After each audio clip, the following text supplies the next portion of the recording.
All right, welcome to presentation number 2. We are going to very briefly recap what we talked about yesterday. I just want to say too, the Tuesday was so fun, honestly. I loved the questions. And so, Don't talk at all. no, keep them coming, please. We definitely have a lot to get through today, but I mean, it's not. I don't know that it's horrible. So yeah, the vibes were great. Keep the vibes high. Kevin, we want you to ask lots of questions. If you don't understand something, please stop me, please interrupt. Won't be offended. Yeah, let's get into it. So, all right, so we're recapping what we talked about on Tuesday. Just understanding training as this allostatic process, right? It's the human body is constantly adapting. It's anticipating stressors. It's adapting to the stimuli that we give it. And training is all about picking specific exercises that are having specific adaptations. That's really all that we're talking about today, is really building on what we talked about on Tuesday. So goal of today is we're trying to answer the following 2 questions. Is how do we choose an exercise, or how do we choose the specific exercise that we want to drive the specific adaptation that relates back to the client's goal? And then how do we know that we are achieving the intended stimulus to drive the desired adaptation? There's kind of like a third question that I realized as I was going over this yesterday that we won't really have time to get to, but is like, how do we know that we're meeting the threshold of the stimulus necessary for that adaptation? That is something that, again, as I was looking at this yesterday, I was like, oh, this is really like another presentation. So that will be a question that we'll answer at another time. But for the time today, we're really sinking our teeth into these 2 questions. The 2 goals, right? Like, it's really around, like we talked about the goal of Tuesday being establish like a framework for choosing exercises and establishing a framework for like understanding if we're getting out of them what we want to get out of them. Again, that's really more specifically what we're trying to get to today. And one of the ways we'll do that is, so just very briefly, this is like one of the SAID principles, just one of the most fundamental principles in exercise science. It's just, it's the specific adaptation to imposed demands. It's just to say that like you are always going to have a specific outcome based off of a specific exercise, right? Like it's kind of like if your goal is to get stronger in the back squat, for example, the most specific thing you can do to get stronger in the back squat is simply just to back squat more frequently, right? Like that's the most specific. Even you could talk about like, take it to a powerlifting meet, right? Like if your goal was to be as strong as possible in 1 rep, you would want to then train, again, as you're getting closer and closer to the competition date, more and more specifically. So that the most specific thing is like 1 rep with a squat to like a competition range of motion.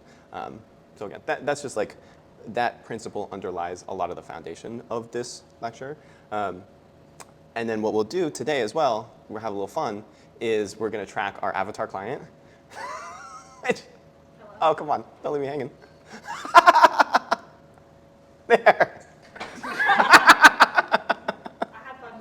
Yeah, so I did cut one of the slides specifically, but I replaced it with another one. So we have our avatar client, who's Kevin. Kevin was telling me the other day he's really embarrassed about how small his arms are. And so he wants me, no, I'm just making this up. Kevin wants massive biceps. A lot of times like the bicep is used as an example in these because it's the simplest. It's just like one joint. It has, it has multiple actions, but it has one main action.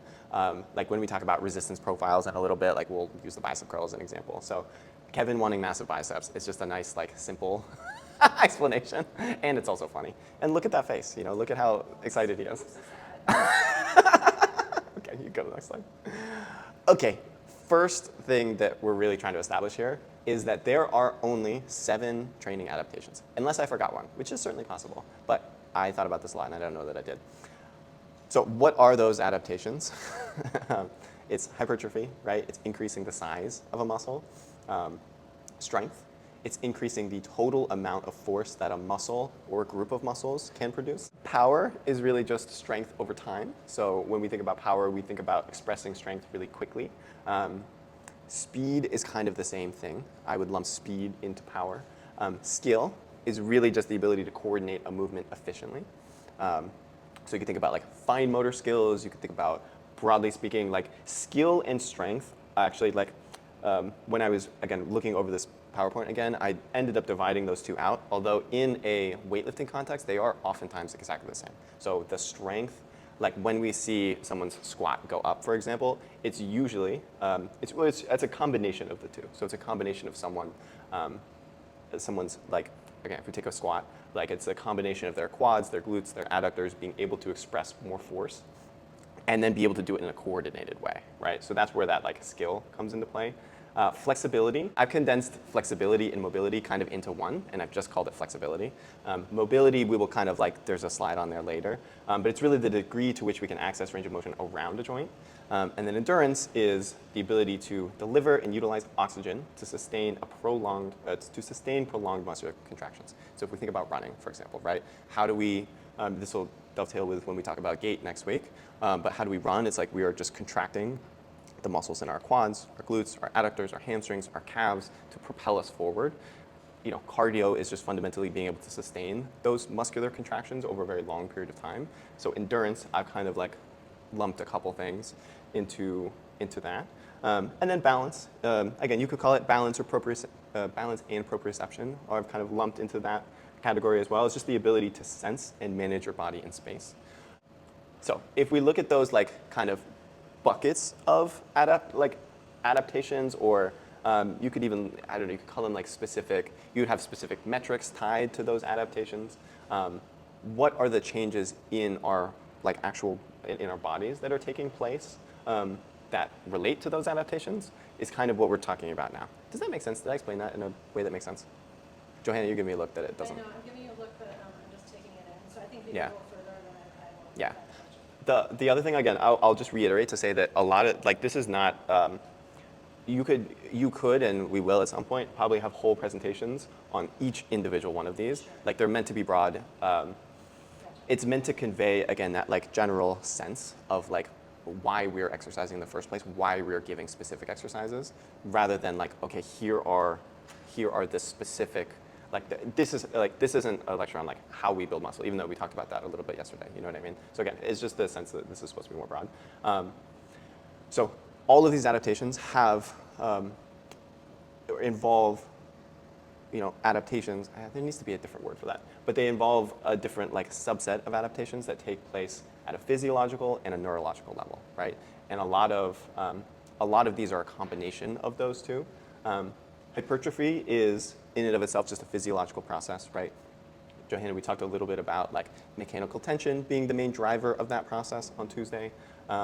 That's as much as we will like kind of talk about that there right now.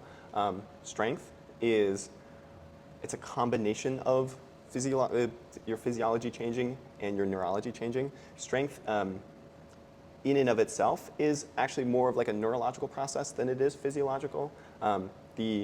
The really like component here is that your muscles are the contractile units of like producing force. So if you have bigger muscles, you'll be able to produce more force. But independent of like the size of your muscles, the ability of kind of these factors here will determine how strong you are. Synchronization is the better timing of the firing of available motor units. So a motor unit is that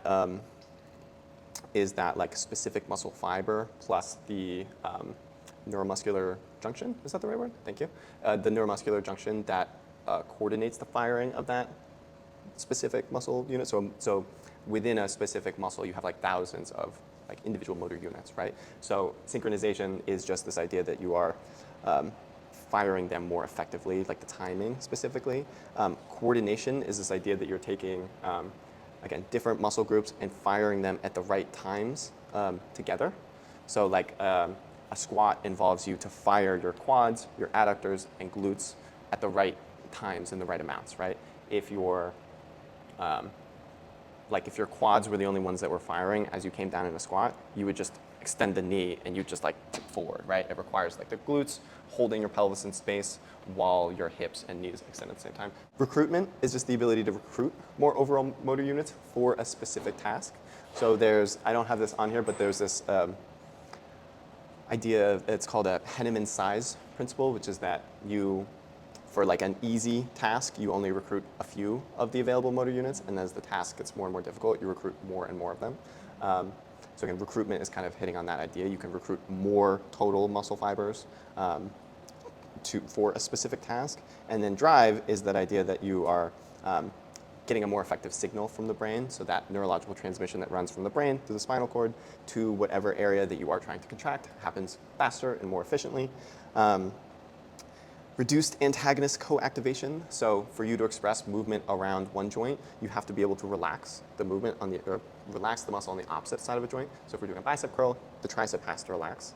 And if you can't get, if that can't happen, you can't obviously like create that motion in the way that we want to. And then the Golgi tendon organ, GTO activation. So your Golgi tendon organ is a specialized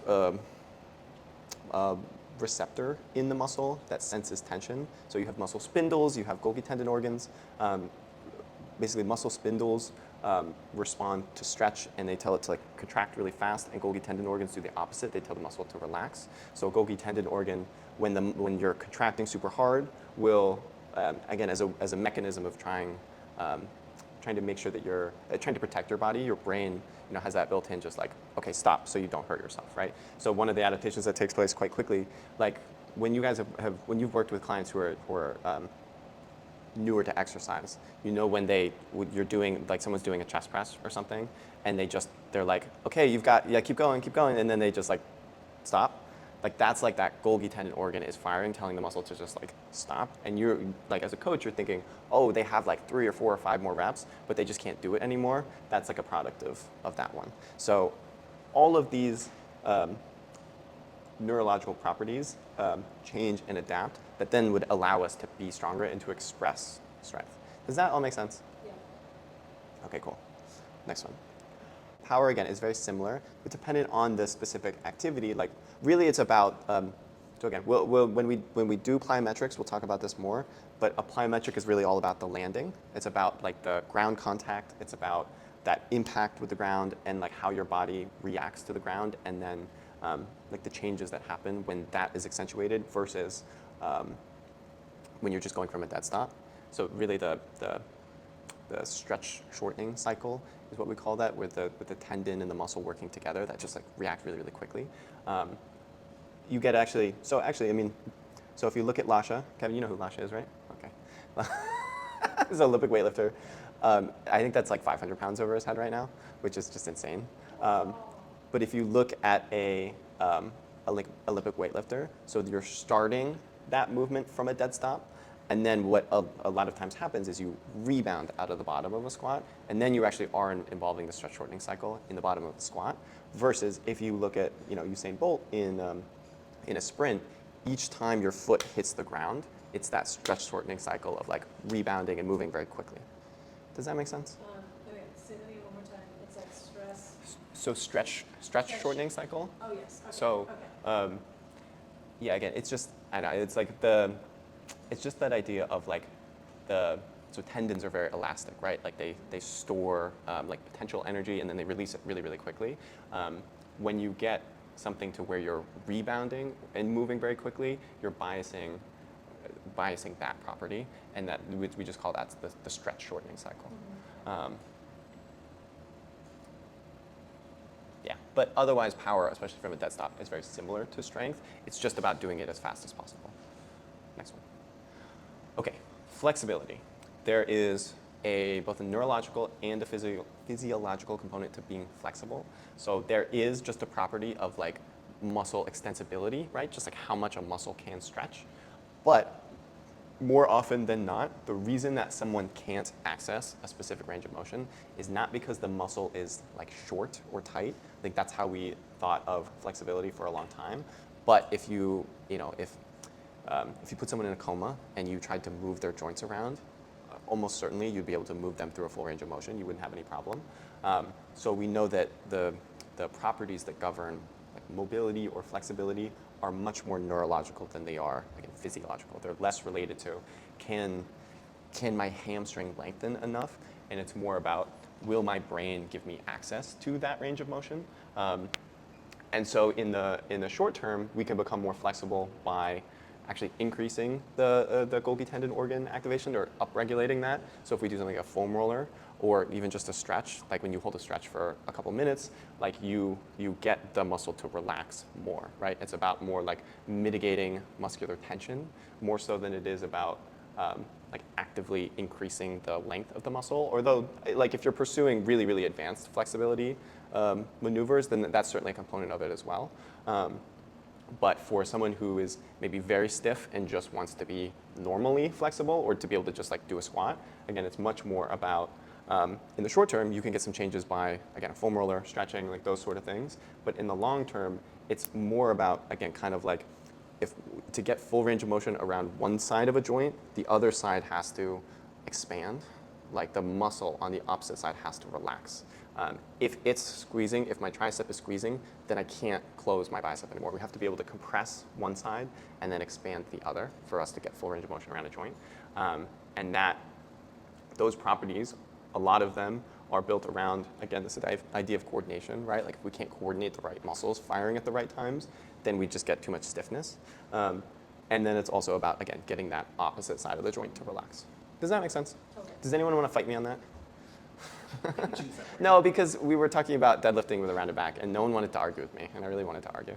No, I mean, it makes sense no matter what. Yeah, all right, that's fine. So, I know it is, but that's... So aggressive. No, but I'm being aggressive because this isn't the way anyone talks about flexibility. Not anyone, but like very much more often you hear, and for a very long time you heard, okay, if you have tight pecs, you have to stretch it, right?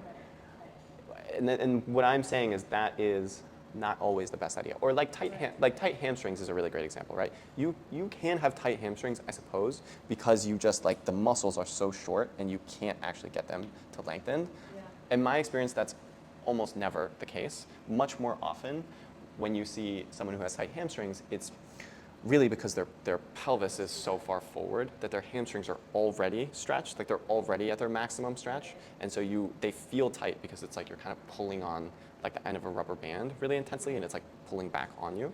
And so then when you go to stretch that more, it's like you're not getting anything because it's already stretched, right? But if you get someone to posteriorly tilt their pelvis and like bring their hamstrings into more of like a relatively neutral resting position, then they don't feel as tight anymore because they're not always like butting up against their stretch.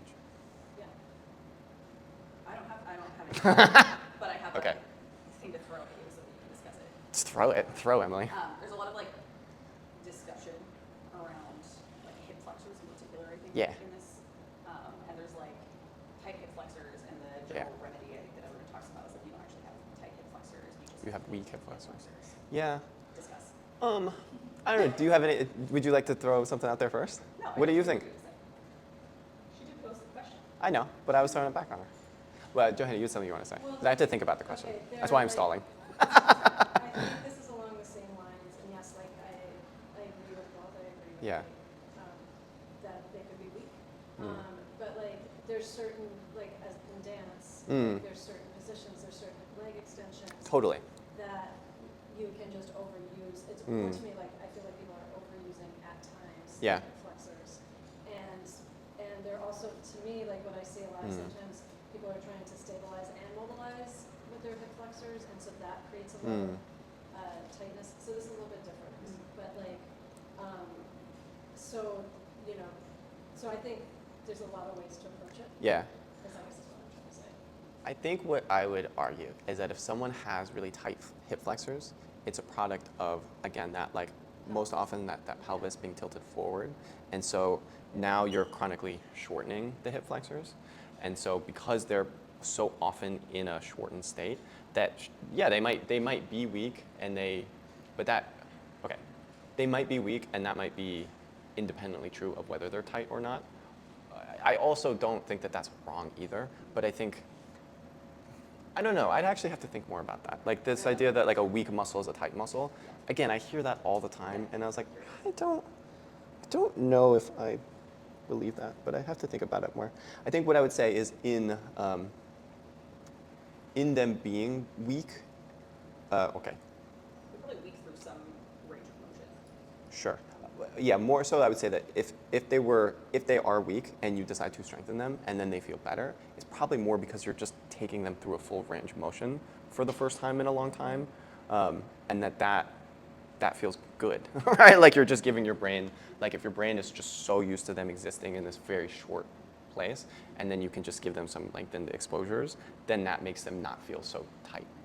I don't know, I'd have to think about it more. And just in my Pilates brain, like, Yeah, there's a possibility that they're not using, like, so hip flexors, yeah, hip joints, like that they're not using enough of like the belly above, sure. like the abdominals above to help stabilize, Yeah. so that they can get that range of motion again, Yeah, instead of it being sort of congested with, anterior or posterior tilt, depending on what's going on. I mean, if we're wait, say that again. So So- you're saying if there's not enough stability at the trunk, Yeah, so the trunk, so the muscles, so if you're looking at the hip flexor, it's connected, from the bottom of the hip joint, Yeah. the bottom of the pelvis, down to the Mhm. leg.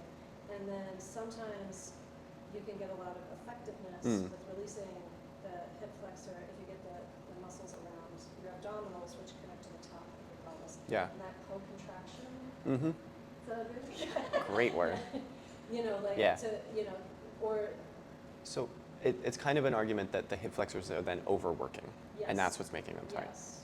I think I could buy that. I think I could believe that a muscle that is like working so hard will feel really tight because it's Yeah. overworking.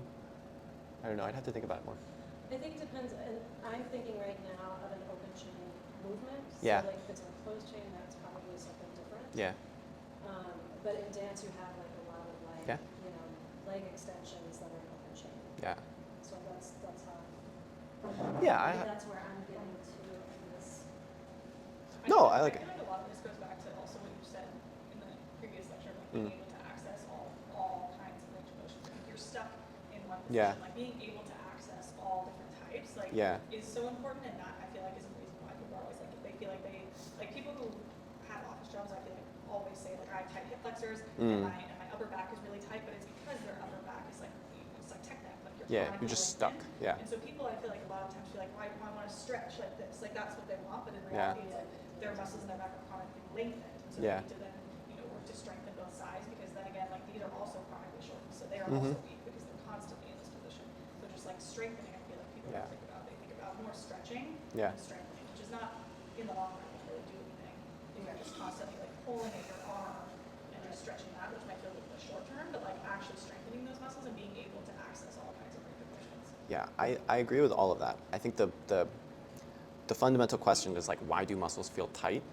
And that I feel like I don't have a great, there's they can feel tight again, like the hamstrings as an example, because they're chronically being lengthened. I think if a muscle is chronically shortened, it can also feel tight. I had written this down and thought about it a while ago, and now I'm just rethinking that. Is like if a muscle is being overworked, it's tight, or it can feel tight. And I was like, I don't know if that's actually true. I don't know. I would just have to think about it more. Anyway. I think it's maybe more related to like the specific thing that you're doing. Certainly. Tell me more what you mean. Well, I guess I'm just like using like the leg Yeah. extension. Yeah. It's like, there's, I just remember being like training in dance really Yeah. intensively, and that being like so painful after a while. Yeah. And tight, like it always felt like my flexion. Yeah. And having like retraining whatever, like that motion. Yeah. And seeing where like I wasn't supporting the motion with the rest of my body. Mm-hmm. I think it's a little bit like. Yeah. Like, So yeah, that's the argument basically, that they're overworking, and that the overworked muscle, it feels really tight. And that, again, I don't think that that's wrong necessarily. I would just have to think about it more. And I'd have to probably just do some research, honestly. Okay, let's go on to the next slide. But that was a good, so, and then, okay, if we're coming back to this, if we're looking at endurance, so endurance I've divided, I think, again, well, now I'm into high rocks, but before 2 weeks ago, I wasn't an endurance guy. I'm not a cardio guy. So I definitely don't know as much about like cardiovascular training at like especially like a high level than I do about strength training, So, but what I've done is I've divided cardio into basically a like delivery. I heard this framework a long time ago. So it's like a delivery and a utilization question. So like your heart pumps oxygen throughout the rest of your body. That's how we fundamentally fuel our muscular contractions, right? If we were just doing, again, bicep curls a million times, our heart would start pumping faster. It would have to deliver blood, oxygen through our blood that would then diffuse into like the arteries and capillaries of the specific muscle that we're using. And so there's you can be limited in your ability to deliver oxygen or utilize oxygen. The delivery is fundamentally, again, like driven by the heart. So you see elite marathoners or distance runners, they have much bigger hearts, right? They see eccentric hypertrophy of the left ventricle in the heart. So it's essentially it just fills up with more blood each time. And so then, and then you can get more oxygen to the working muscle. The heart beats more intensely in elite marathoners. There's adaptations that take place at the level of the blood itself. There's an upregulation of the specific enzymes that are needed to fuel what am I trying to think of? Like so like the breakdown of ATP, for example, is an example of, help me out, Nicole. Help me out. Sorry, I was thinking. What's an example? About heart walls. No, I know, but what's the enzymes fuel the specific type of, come on. No, I'm telling you that I was thinking about heart wall. No, I know. hypertrophy Specifically while you were talking. I'm saying, what's the name of, I can't think of it. I'll move past it. What was your question? No, I know. I can't think of the way to ask the question. It's specific, like like the glycolysis is a chemical reaction. Is that what I'm trying to think of? Well, Yeah. Pathway. It's an energy utilization pathway. Is that what you're talking about? Maybe. Anyway, like there are specific enzymes that like are responsible for, I think I'm just trying to think of the word chemical reaction. So there's enzymes that fuel specific chemical reactions. Yeah, like glycolysis or just like the breakdown of ATP, right? Like, so you need enzymes for those chemical reactions to take place. And so once we start doing cardio, a lot more of those enzymes are like, they get upregulated, right? And so that's like, there's those central mechanisms. And then there's those peripheral ones too, which are like the capillaries, like the ability for, you just have more specific pathways proliferate in the muscle. Again, same thing with the arteries, right? There's just more places for oxygen to diffuse into the local muscle. And then, another one, the mitochondria of the muscle, like in the specific cells, there's more of them, and then those mitochondria become more efficient and effective at taking oxygen and conducting, respiration. So yeah, that's kind of like endurance is in a nutshell. Again, I understand it through that like oxygen delivery and then utilization to fuel those muscular contractions. So go to the next one. Nicole's still thinking about heart walls. Yeah, no, it's okay. And then balance. So balance is fundamentally neurological. Again, it's a product of the vestibular system and the proprioceptive system. So just our ability to sense where we are in space and then relay those like electrical signals throughout the rest of our body. And then skill, again, is fundamentally neurological. It's just the ability to coordinate the firing of different muscles at a basic level. Okay. Okay. Is somebody gonna ask me about stability? No, I don't think anyone would. Again, it's so funny the way that like so much of the way that I. I don't think anyone's going to aggressively be like, you're wrong. Well, I that. fully understand it until you do like a 4-minute plank. Yeah. And then maybe I understand stability. No, it's just funny. Like so much of the way, if I've learned anything from giving these first two lectures, is that I'm on social media way too much, and I'm way too influenced by the things that people say. But like, there's this concept of stability, right? And I think that this is like a good one to linger on. I think trainers have a hard time. We feel like we have to justify what we're doing for our clients a lot. And so one of the ways that we do that is by making exercises more complicated or trying to make things more complicated in general because there's supposed to be some benefit to that, right? And one of those benefits that I just hear people say over and over and over again is this idea of like core stability, right? Or stability, or we want to use BOSU balls because it's going to make us more stable, or like X, Y, and Z, you got to do bird dogs and dead bugs and side planks every time you lift because you got to activate your core, which is a whole different thing. But you have to activate it, and you're going to make it more stable, right? First of all, I thought that picture was funny because like, what a horrible plank. Yeah, totally. It's a terrible plank, right? But it's the first image that It's ripped, so it must be good. Yeah, it's the first image that came up when I Googled like core stability, right? Which is hilarious because you're not fucking even using your core, right? But I think this idea of stability is such a fallacy in so many ways. Yeah, okay. That's what we're gonna fight on, I think. We're going to fight about this? Because I think stability is just another word for balance. Yes, fine. Totally, on the same page. No. It's not wrong. It's, okay, I was like, hold on for a second. Because like, yes, balance I have listed already, right? Balance I think is a valuable thing to pursue, especially if we're older. Like, it's not what I would prioritize for the majority of my clients. And that's because I think that again, if we look at the research around longevity, the adaptations of strength and muscle mass and cardiovascular fitness are very, very, very, very important for longevity. And I love this. Pencils down. again, balance is not important. It's just relatively less important. My argument is also that you meet the threshold for what you need from a balance perspective by pursuing strength and by pursuing muscle building in we'll talk about this in a little bit, but these kind of like exercises where you're not in a machine necessarily, you're not super stable, but you're also not on a BOSU ball. So the idea is, Emily's giving me such a look. The idea is that there's like you just need enough stability. Like being more stable beyond a minimum necessary threshold is not actually giving us what our clients are telling us that we want. A.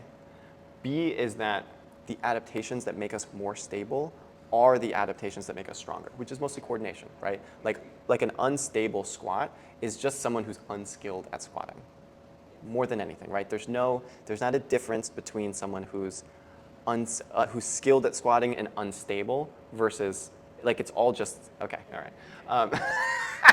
The majority of stability training is mostly just balance, which again is fine. There's nothing wrong with pursuing more balance. But then the other, like so many. If you can do a plank for 2 minutes, right? This is the concept of progressive overload that we talked about, right? Yes. If you can do a plank for 2 minutes, and you've been able to do a plank for 2 minutes for the last 10 years of your life, why are we still planking for 2 minutes, right? Shouldn't we be pursuing something more difficult? If the goal is to, again, be able to hold, like to be able to resist extension through our trunk, right? We have to continue to challenge that quality. And so many people like lump, because there's different, like, again, it's the idea of like a bird dog, right? Like a bird dog is not making you more stable globally, like from an inherent ability for you to then, like a bird dog is not making you more stable at a squat. Right. Maybe past the very first or second time that you do it because someone has no concept of where their body is in space, but that's still proprioception. Like that's balance, right? Teaching someone how to brace, teaching someone how to recruit, their abdominals, like in a squat, for example, to create really like tension throughout their whole trunk. I don't call that stability. I just call that being skilled at bracing. Go ahead, Johanna. You've been dying. No. I feel like I look at stability as if a joint or multiple joints are moving, there's something in your body that has to be stabilizing to make that efficient. And it totally depends what you're doing, but that's how I look at it. And so sometimes I see people, like, they'll come to me and be like, they're having a lot of shoulder stuff. Yeah.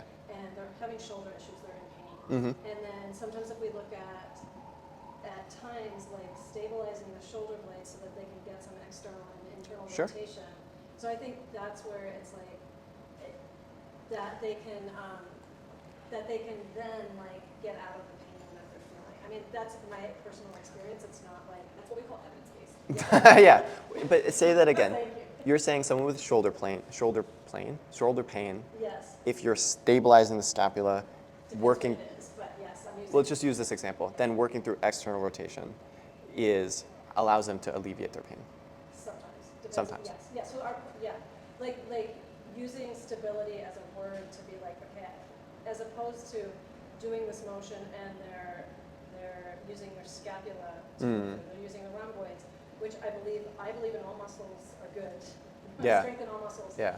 But that there's a way that you can talk about it in terms of mobility and stability. And then when you are partnering somebody, which I know we're not necessarily Yeah. going to be dancing in here, although we might, who knows? Very exciting. Then it's Don't- like never say never. there's a bit of like stability comes more into that play for me. Like it's like what's moving and what's stabilizing to like make it efficient or more skill than Yeah. make it form-based when the form is really useful in that situation. So let me respond to that first. Hold your thought. A is I would say that, okay, I would ask the question of you, are there any muscles in our body that only are there stabilizer muscles?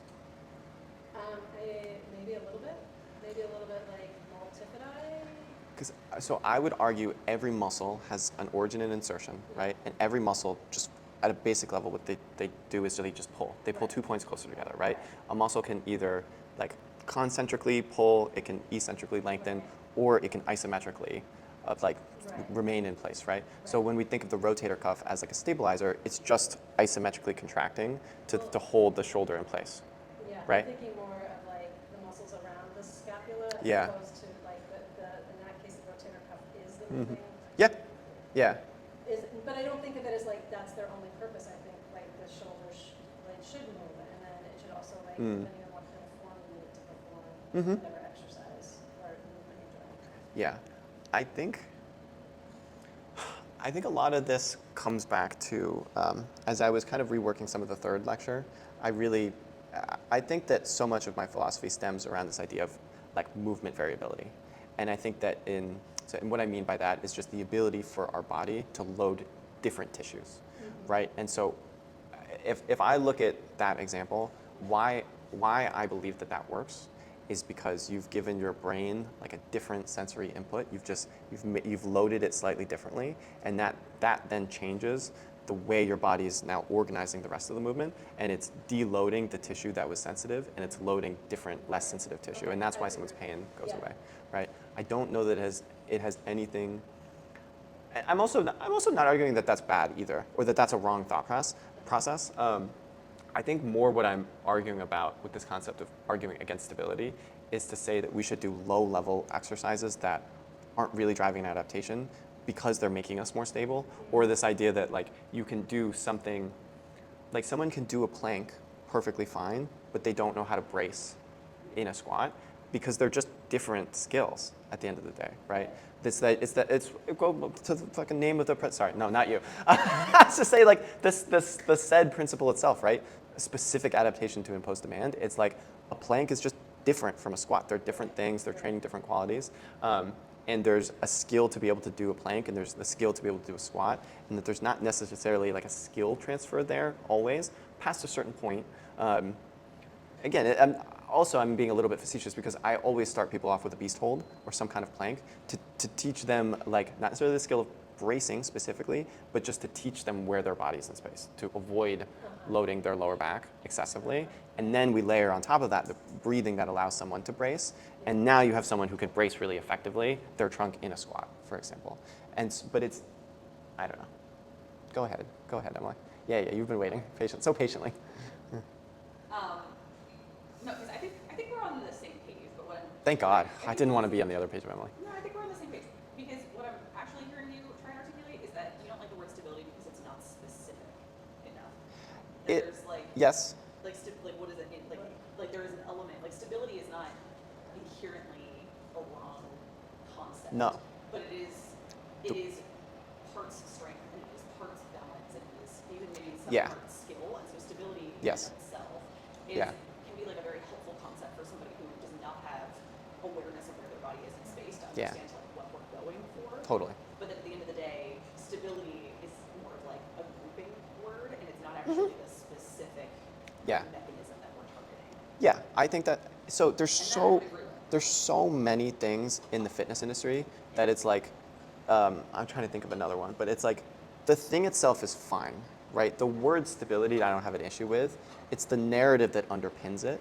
It's the idea that if you don't do your rotator cuff drills, then your shoulder's gonna hurt in bench press, right? Or the idea that your rotator cuff drills are frankly doing anything when you go in and you do 3 sets of 20 with a green band every day. Or you go in every day. That's a separate conversation. I actually don't know if that's true. No. Sure. But do you know why? Like 90%? Okay, maybe this is another hot take. This will be good content. Another hot take. So many hot takes. 90% of why physical therapy works is you just let the thing rest until it doesn't hurt anymore. Sorry, what? Sorry, what? You have to deload the aggravated tissue. But here's the thing, like physical therapy, okay, well, now we're really going on tangents here.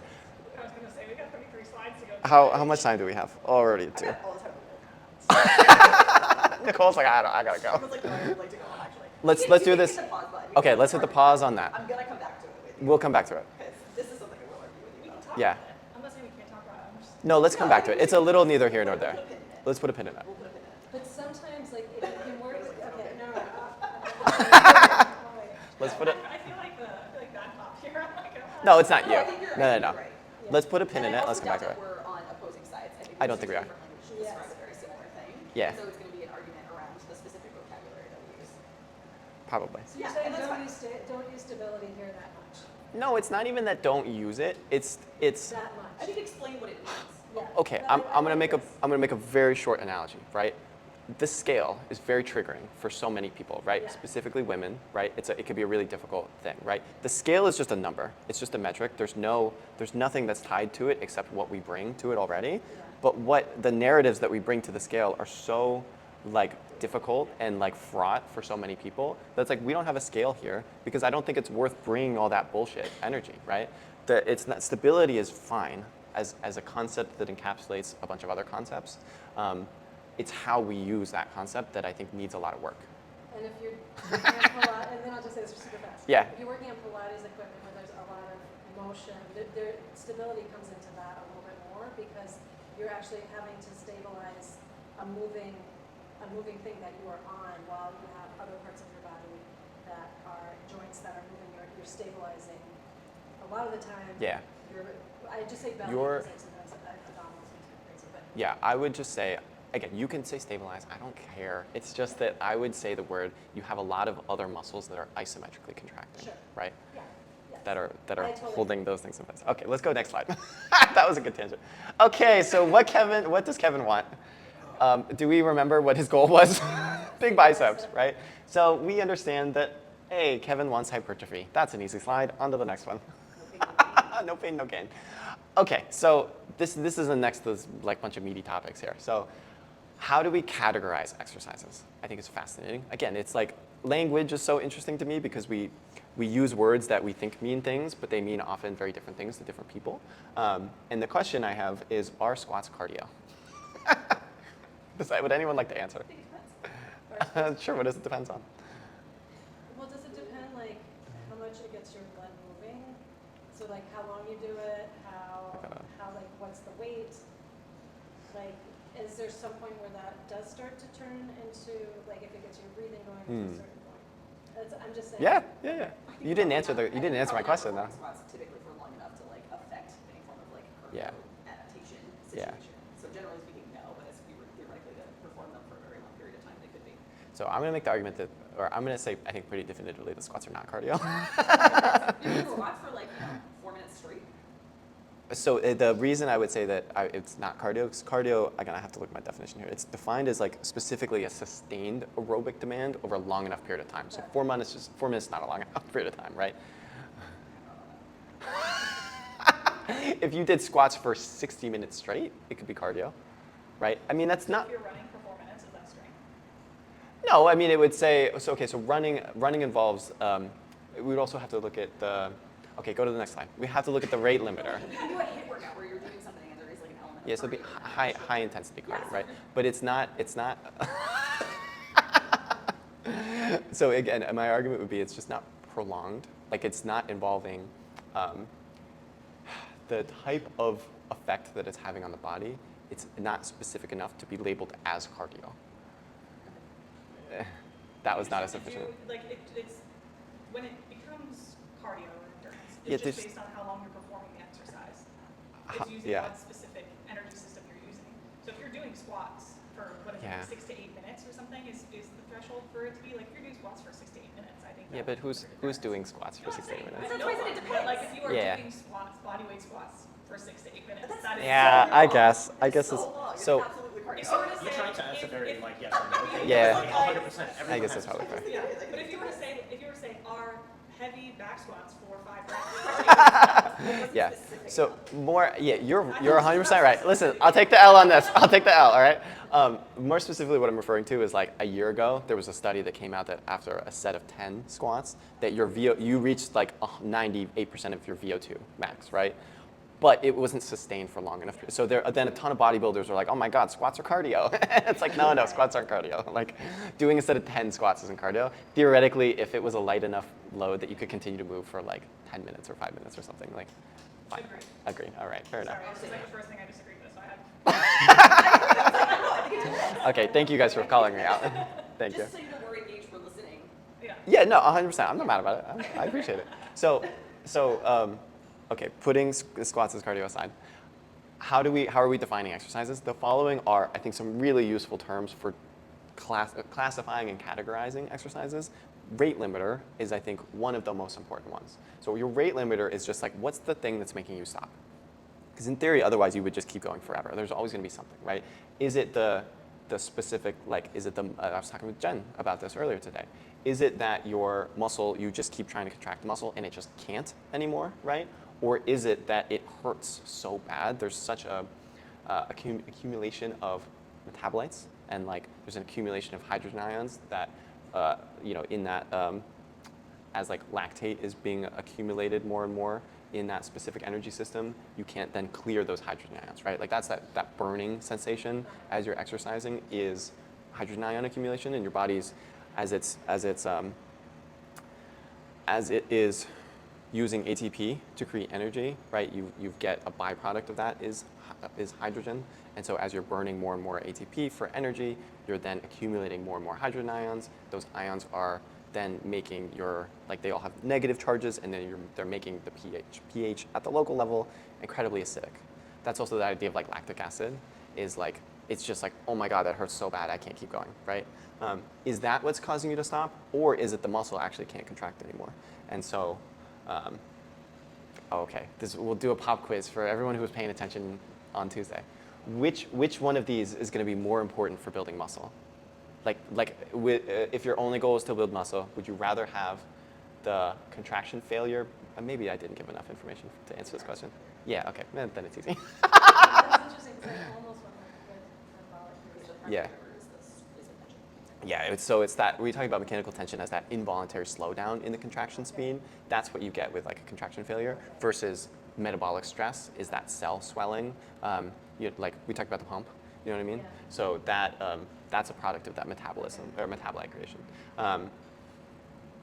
And then your rate limiter, like let's say you're stretching, or you're squatting, for example, could be like the extensibility, right? Just the ability to like access range of motion at a joint. The rate limiter could be, if we're doing actual cardio and that squats, it could be oxygen delivery. Just like if we're, again, depending on the intensity of exercise too, that rate limiter might be more of like that oxygen utilization, right? And then it could be, your rate limiter could be something neurological,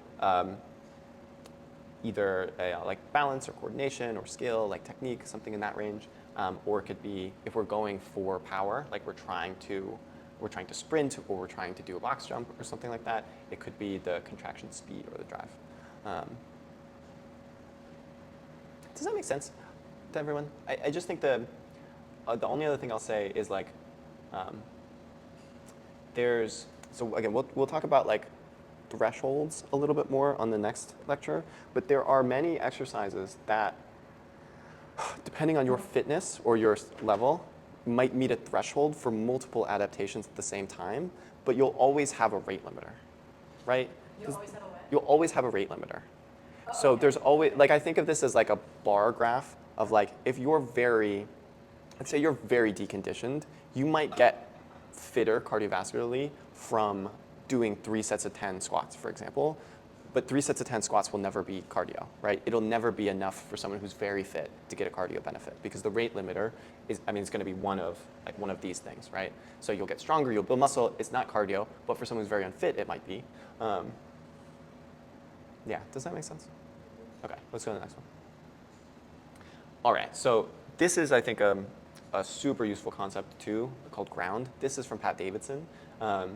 It's really just like how much stuff is in contact with something that's not moving.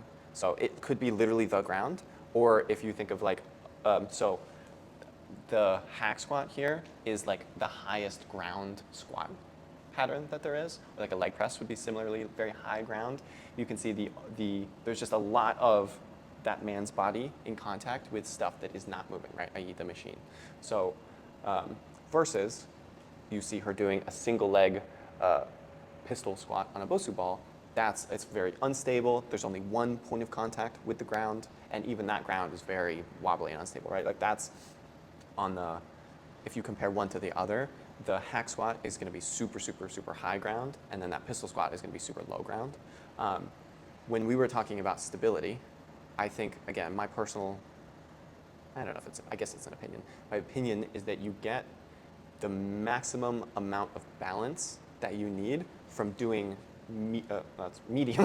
medium ground exercises, right? High ground, your rate limiter is just going to be output. There's very little technique in it. There's very little skill. They're very constrained, which is another thing that we'll talk about in a second here. But it's very easy to execute a hack squat like correctly, right? It's very difficult to mess it up. If you set the exercise up correctly, you're literally just moving straight up and down, right? Versus a pistol squat is incredibly hard to execute that correctly. You're going to be so limited by your balance that you will never be able to produce meaningful like strength or power or hypertrophy adaptations with a single leg Bosu ball pistol, except in the case of someone maybe who's very small and weak. like calisthenics people, or I mean, there's always genetics people, right? Like there's calisthenics people who will just do a bunch of pistols and they'll have big quads, and it's like, I don't know, you're just a genetic freak, whatever. But there's always going to be a trade-off between how much stress you can put on your body from a strength and a muscle building perspective on one side versus the balance on the other side. Like there's just always that inherent trade-off. I think the awesome sweet spot is these medium ground exercises where you're getting some stability, you're getting some balance, you're getting some proprioception, like a barbell back squat. I would categorize as a medium ground exercise, right? Like barbell back squat is in medium. Yeah, I would categorize it as medium because, so if you compare it to the hack squat, your whole torso is unsupported, right? Yeah. So even like a Smith machine squat is probably medium high, you know, like I think this concept is really useful to compare exercises relative to one another, where it's saying like, yeah, rather than as an absolute concept, I think it's a little bit trickier to say like, how do you compare a dumbbell chest press to a barbell back squat? I don't know. But like a dumbbell chest press compared to a barbell bench, like the dumbbells are independent of each other, they're gonna be slightly lower ground versus a barbell bench. Versus, even you compare a barbell bench to a machine, right? The machine is gonna be the highest ground because you're on a fixed path. You look confused right now. No, I'm just taking it all. Okay, all right, that's fine. So again, medium ground I think is an awesome place to live for the majority of people because again, you get some balance out of it, you get some stability, you have to learn to manage your own body in space, the proprioceptive elements, and once you develop a high enough skill level with them, people can back squat 800 pounds, right? 400 pounds, 200 pounds. They can be, I think, almost as effective for building muscle and getting stronger, or maybe even building muscle specifically, as higher ground exercises are. And are we talking about this in terms of like Hypertrophy? Like in terms of building muscle? Mm-hmm. So like, because like, of course, like I see that like in the dance, I know I'm not Yeah. dance, but like that's So it super useful. depends on the goal, right? Yeah. Totally depends on the goal. Yeah. If your goal is to develop more balance, more stability, like a single leg squat is a great pursuit that probably has a decent transfer to like hip and knee and ankle. Again, I would say just proprioception and balance and the ability to coordinate that movement probably transfers well to the ability to coordinate specific dance moves, you know? It's just that the reality is like the majority of our clients want they want specific things, right? Like the majority of people want to get stronger, they want to build muscle, they want to lose body fat.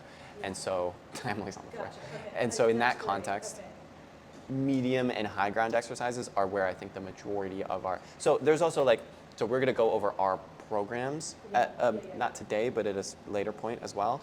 And like, there's just specific sections, right? So the warm-up section, that's where balance can live. That's where low ground exercises can live. That's where mobility drills can live, all that kind of stuff. I just put it in the warm-up.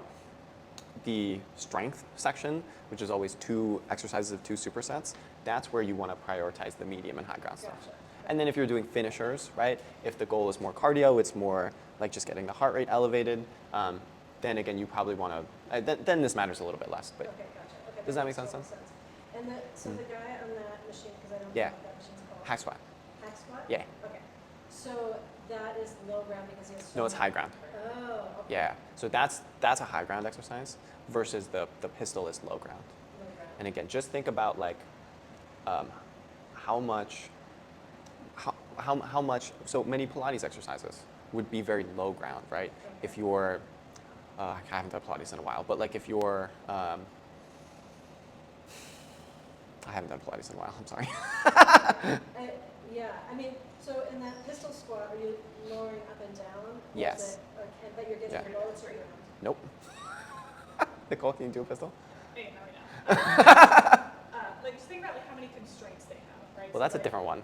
Well, but it It does help, yeah. Yeah, but so like in the hack squat, right? They're fixed at so many different Right. places. Like Yeah. their torso can't move. The only thing that's really moving is their legs. Like they're getting a lot of knee Yeah. extension and hip extension, but it's like that is the only thing that is moving versus the pistol squat. It's like her torso could move around. Yeah. Like her leg could become unbalanced and she could fall over. Like Yeah. you can't fall over in the hack squat. You could, What makes it high ground level? that, exactly. Like how many things are fixed?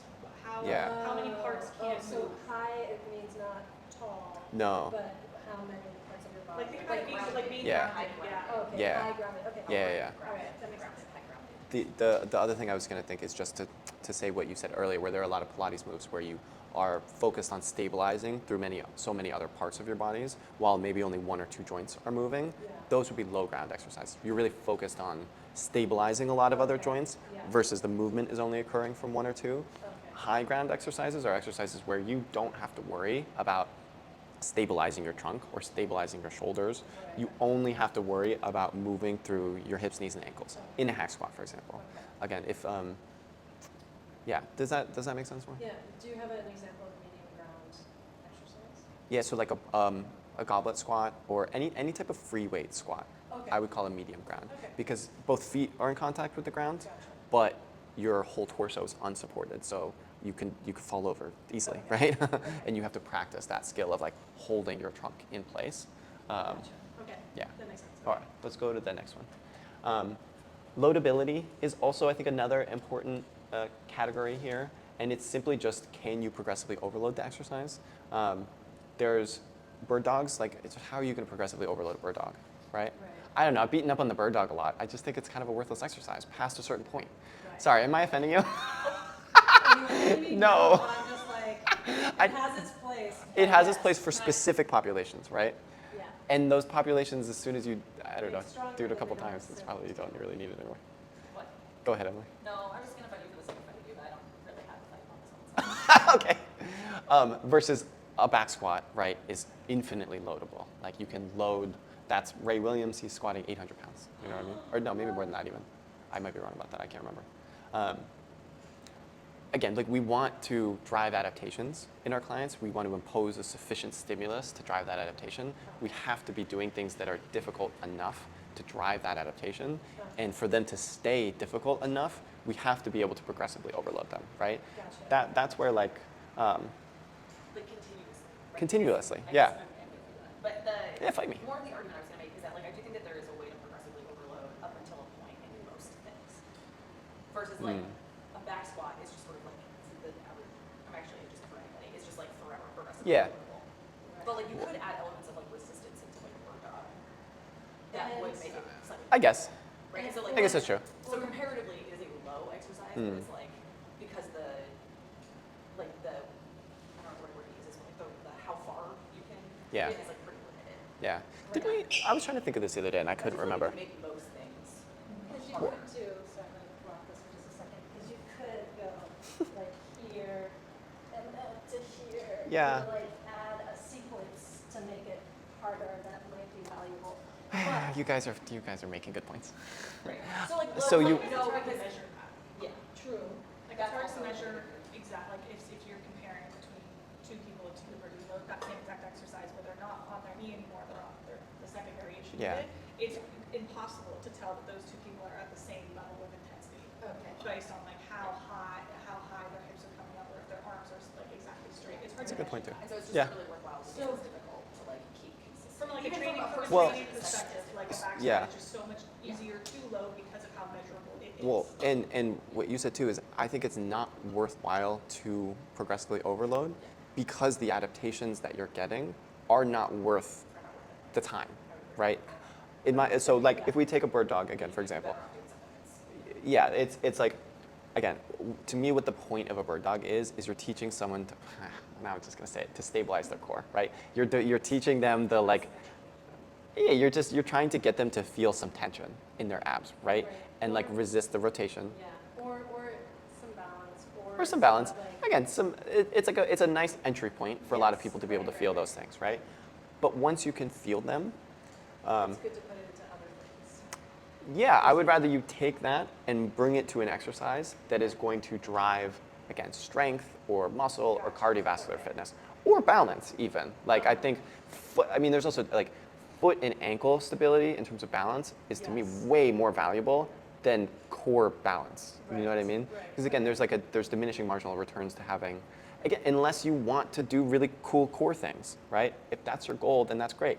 Like Nicole and I were not arguing, but I was saying that I don't like a lot of her favorite core exercises because they're really hard, but they're hard in ways that aren't, like they're like plank drags and things like that are challenging your core to work harder and harder isometrically.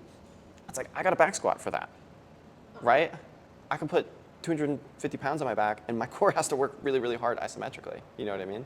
I don't necessarily see the value in my own training or for the vast majority of our clients to getting them better and better at those specific things, specifically because they're so skill-based anyway, of like being better and better at like crazy core moves, like it's just, go back to specificity, it's getting you better and better at those core moves. It's not necessarily driving adaptations that are truly like moving the needle for your health or your longevity or for the vast majority of your goals.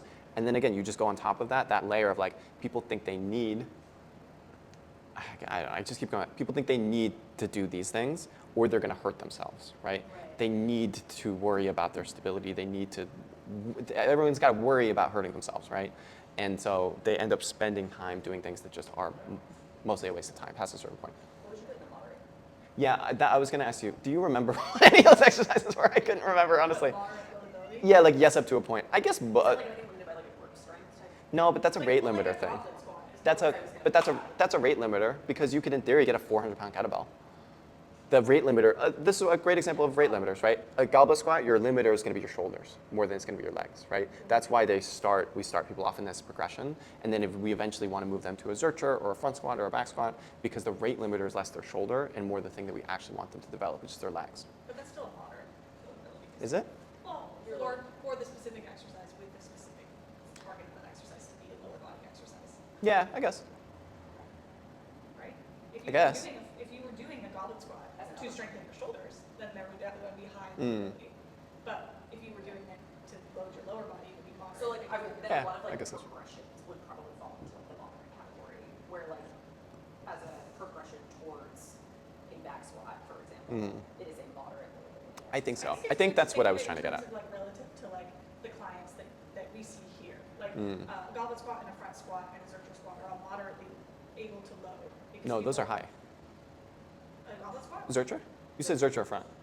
Well, I feel like still, I mean, like it's like because their rate limiter is their arms. But In a front squat though? less so. Less so. Because the goblet squat you're holding out here, front squat is directly over your center mass. Well, if you're using a zercher as a progression towards Because a they're all back back squat, back squat. yes. If you're using Yeah. a zercher or I a guess front that's true. squat as like the exercise because you're specifically trying to target like your arms or core or whatever, that would be high. I don't know. I think we're getting confused It's here. making sense To- in my head. Let me rethink this category because I actually think, Emily, you made a good point that the majority of exercises are loadable up to a certain point, and then I think probably more. I think more what I'm trying to get at with this category is just the idea that there are exercises that are you can load them heavier and heavier, but the rate limiter will be not necessarily what the goal of the exercise is, and so it makes it less effective to that end. So then maybe we should just go with either low or high. Yeah, I think so. That's what I'm trying to get at. Okay, next slide. Okay, constraints. Constraints are tools that just allow us to achieve the intended outcome more effectively or more efficiently or just easier. So the again, this stuff is so funny because it's like, look at his actual back. The spine position is not any different. He just drew a red spine and a green spine, but the spine is the same. It's so funny. It's just he's hinged forward more in a squat, right? So on the left, his torso is more forward relative to his center of mass, like the middle of his body. And so his hips are further back. He's not squatting as low. None of those things are bad, by the way. None of those things deserve the danger red X mark, which is so fucking funny. The one on the left is a perfectly fine squat. For how we coach a squat, for what the goal of the squat is, the one on the right is always what we're going for. And the reason why he is able to do that, I don't know if he's just whatever, but like he's using ramps or wedges. And I think he's got, does he have a weight in his hand too? I can't see. Maybe not. But anyway, the wedges are constraints, right? So the wedge starts us in more relative plantar flexion at the ankle, which then allows us more space to move into dorsiflexion. So for people who are limited in dorsiflexion or just people who struggle, we'll talk about this more next week, but who struggle to keep their body backwards in space effectively, the wedges make it easier for you to just sit back more and achieve a more vertical pelvis with a vertical torso. Go ahead, Emily. Oh, yeah, Emily. Emily is a great example in a number of different ways because the Smith machine is a great constraint for her too because she's so like back chain dominant that her quads really need to be brought up relative to her like glutes and hips and all that kind of stuff. And so we use the Smith machine to constrain her to move vertically rather than horizontally. And that just helped us achieve the goal of her squat more effectively, which is to load her quads. Or even, I'll say it better, for her, the rate limiter of the exercise to be her quads, right? Because she could do a squat, right? Emily's got no problem squatting, but it would always default into more of a hingier position, which just means the rate limiter of her squat was always going to be her lower back, her glutes, her adductors, and getting her more vertical, constraining her was going to allow us to target the quads more effectively, or allow them to be the rate limiter. A lot of higher ground exercises are also, this is what you were saying, Nicole, is like they also are likely more constrained too. Like a Smith machine is a little bit higher ground, probably. Maybe it's not, actually. Maybe it's just more constrained. Whatever. I don't know if that's here or there right I Uh, would say it's higher ground. You can't really fall over. Yeah, but is it, by the definition, is there more stuff that's in contact? It's the same stuff. Same amount of stuff as a barbell. The bar is fixed. fixed vertically. Okay, fine. Yeah. So, like, I mean, Overthinking technically it. You could swing your hips back and forth, but like. Yeah. Okay, fine. So the point stands then. More higher ground exercises tend to be more constrained, but not always. Oh, yeah, I was pointing at you. Oh, I see that. Oh, you skipped one. Oh my gosh, I didn't. Oh, okay. So, wait, are we doing? HR. Wait, hold on. HR. Is this the right? Oh, did I get rid of one of the slides? Oh, no, that's out of order. How did that happen? Do you mind just, well, we could, whatever. So go a couple of slides in the future. Or go to the resistance curve one. Or let's do contraction speed and we'll come back to it. Sorry. So contraction speed, oh, I guess I was jumping on the right there. I didn't know that would play automatically. We can also categorize exercises by the speed of the contraction, right? So if we're not moving at all, if we're just resisting movement, or if we're doing something called an overcoming isometric, where we're like actively pushing into something and it's not moving, those are still isometrics, right? Because we're not moving. If we are controlling the tempo, then I would lump that into the strength category. And if we're trying to move as fast as possible, then that's probably more of a power exercise, right? If you want to just see the comparison between, nice little iso split squat and then me trying to jump as fast as I can. Ooh, look at me get so high. Okay, go to the next one. I also added this recently because I was like, oh, this is also a helpful concept. The idea of, are we doing a compound movement or an isolation movement? It's really, don't play that yet. Again, it's just about how many joints are moving in an exercise. Are we moving across multiple? Are we moving across one? The CAS glute bridge versus the hip thrust is actually an interesting comparison between the two. Now we play it. So in this one, this is the CAS glute bridge. You can see the big difference here is well, ideally in a cast glute bridge, oh, I guess that's not true. Well, really, it's the knee is not moving back and forth as much, so the ankle is ideally not moving. So you're involving less overall musculature in this version compared to the hip thrust, where you are actively, you can see the knee is like moving back and forward, right? The, yeah, it's so the biggest difference in terms of the outcomes is like, all right, so the hip thrust is just involving more of your adductors. So as the knees drift back, as you move into more hip flexion, your adductors get better leverage, and so you're getting glutes at the top, and you're getting glutes throughout. You're just getting more adductors. So it's kind of the difference between getting it's like kind of the same amount of glutes in both, but you're adding adductors in the hip thrust versus you're isolating the glutes in the glute bridge. Gotcha. You can also do glute bridges on the floor. Like this is the cast glute bridge, very specific. Okay, next one. Okay, and that slide was out of order for some reason. The resistance curve. So we could do resistance curves for much longer. We're trying to do this one quick here. This is, I think, is a complicated topic for me personally, but it's really about, okay, wherever the moment arms are the longest is where the muscle is working the hardest, or where the range of motion, or the point in the range of motion that is the hardest. Okay, so what's a moment arm? A moment arm is the perpendicular distance from an axis, so an axis of rotation, to the line of action of a force, right? So we're getting physics here. So the bicep curl, is the best thing. Do you know about resistance curve moment arms? You're giving me a nod like, oh, I know what you're talking about. No. Okay. Wait, say it again. So the bicep curl is the best example here, right? I'm going to go in front of the camera. Oh, it hurts. So the axis of rotation is the elbow. The line of force is straight up and down. And so the horizontal, or the perpendicular distance between the axis of rotation and the force itself is, since they're right underneath each other, there's no distance, right? So this is super, super easy.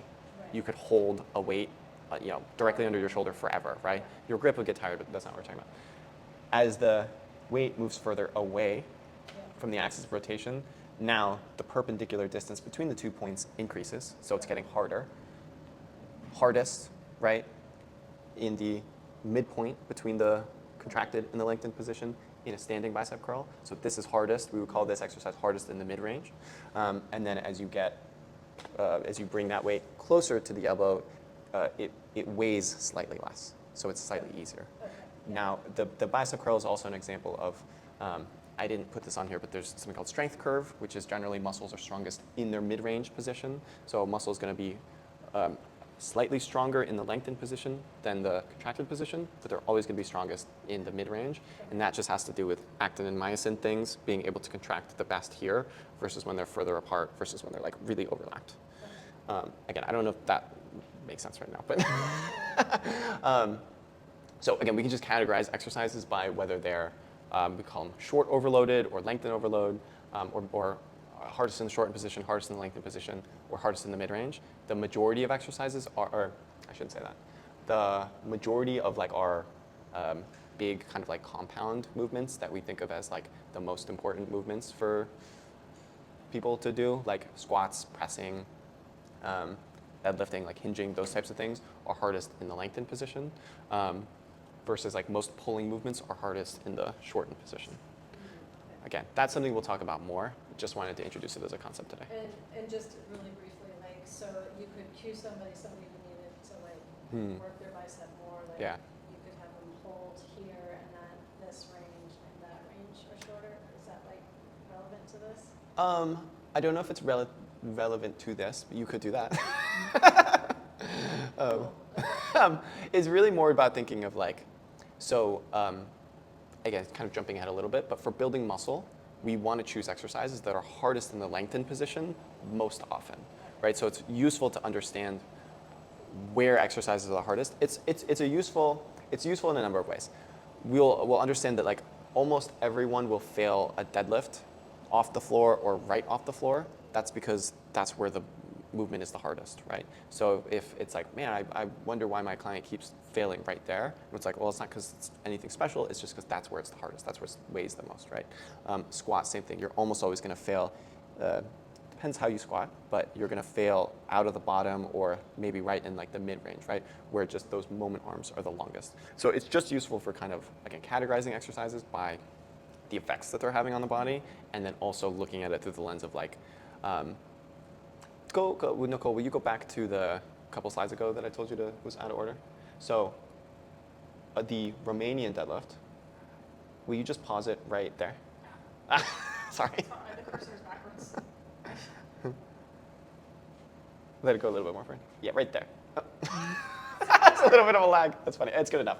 So you can see how, like, again, the perpendicular distance from the weight to the axis of rotation, which is my hip, is the greatest here. So this is great. The resistance is going to be the greatest where my glutes are stretched, my hamstrings are stretched, versus if you come to the top.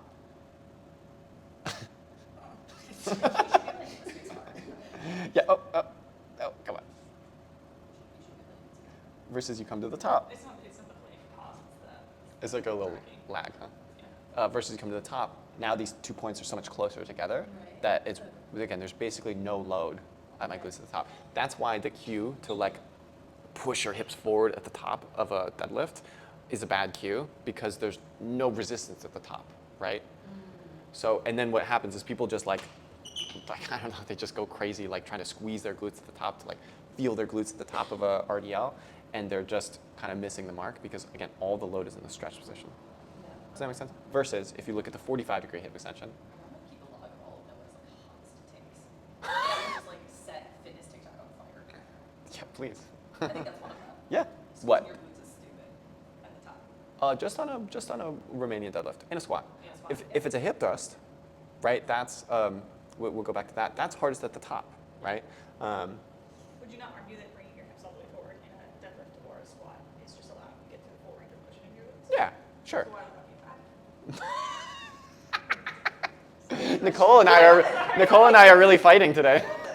No, I wouldn't say if you say bring your hips forward, that's understand what fine. you're saying. But if you're saying squeeze your butt at the top, I wouldn't use that cue, because then what people will do is they'll do this, and then you end up hyperextending through the back, right? That makes sense. Yeah, that's what I'm trying to get at. I just wanted to make sure we were on the same We just page. need to be specific. Oh, right. Okay. That's all that today is about. We used that joke already, I think twice. Will you pause it? Will you pause it right at when my torso is parallel to the ground? Almost. Yeah, like more or less there. Parallels. Yeah, no, that's too high. I was listening. Yeah, so that, because gravity is pulling us down, right? And my torso is just the load on my hips here. This is going to be where it's hardest, because again, this is where more of my body is furthest away from my hip, versus will you go to the stretch position here? Versus this is going to be easier in this position because more of me is closer to my hip, so directly underneath gravity. Now, if there was a cable pulling from like, I don't know, over here somewhere, that could be a different equation depending on how that was set. Cables, again, pull in different ways, so it gets super complicated. But gravity ones are the easiest at the least, because you just have to look things moving straight up and straight down. That make sense? Yeah. Cool. Next slide, or a couple slides. Okay. Oh man, all right, we still got a lot to get through, huh? Oh no, it's actually not so much. So we can probably speed through these a little bit faster. Basically, it's just like, all right, how are we calling these different exercise categories? We've got resistance training. The goal of resistance training is to get stronger and bigger, right? The majority of the time, we want to stay in medium to high ground exercises. We want the rate limiter to be that's probably not always true, but if we're training for hypertrophy, we want the goal rate limiter to be the local muscular contraction.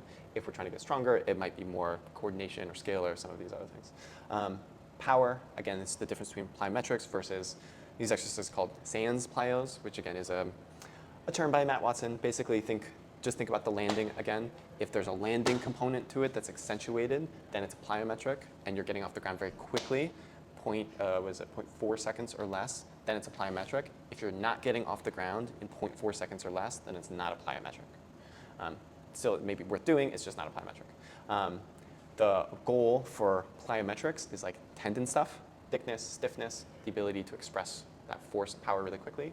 If it's a sans plyo, it might be more like rate of force development, which again is all of that strength adaptation stuff, just as fast as possible. Obviously, the thing that categorizes it is by moving as quickly as possible. I like when you stop paying attention for like a half second, and then you go, oh my God. I'm thinking. I'm I'm taking it in. Balance exercises, low ground, right? Easy enough. Cardio, again, classify that as the rate limiter is oxygen utilization or delivery. And it's that sustained aerobic demand. So like walking lunges, were you strong enough and could do them for a long enough period of time, like you could do 60 minutes of walking lunges and call that cardio, probably. Isometrics, no contraction speed, high constraints. Stretching. Yeah, this is where you like to go off on me. I think it's okay. No, I think I kind of did that already. I mean, ultimately, it's like, okay, what is stretching for? It's developing, well, maybe let's say this better. What is stretching? Just very like, if you just, Nicole and I have argued about this a bunch, like stretching is a very low load isometric held at a long muscle length. Let me tap my hand.